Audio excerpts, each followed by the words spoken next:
گریه میکنم الان. ببین این یکی از قشنگترین هدیه هایی که تا الان گرفتم.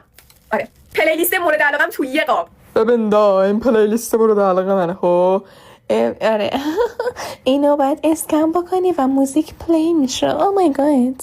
اگه بتمنی یا تو زندگیت بتمن داری یا عاشق بتمنی یا هر چیز دیگه این تو اتاقت کمه عزیز من، یا هدیه بگیر نمیتونم ولی خیلی نازه. نگاش کن برو بخر. یه خر اومده منو خوشحال کنه دوستان. خیلی نازه خدا. دوست جان دایناسور ماما. راست میگی.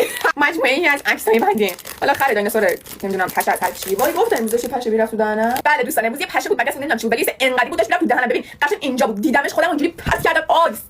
خودم پس کردم سمت دیوار. آره این چند تا عکس اسکای مورد علاقه منن. اسمش چی بود؟ پولو ما قسم ول کن. چی میگم؟ بیاید با هم عکس ببینید. حالا تک به تک واسهتون میذارم ولی خب اینجوریش هم بدون اینه. خیلی خوشگل افتادن توش. خوشگل بود سام. آره داشتم گفتم این عکس رو ببین. آره این کدوم عکس؟ وای ببین این میکاپ رو حاضرم براش تیکه تیکه کنم خودمو. عاشق این میکاپم. الان هیچ میگه چرا اینجوری روش می‌ریزی زده بودی؟ چون دوست داشتم.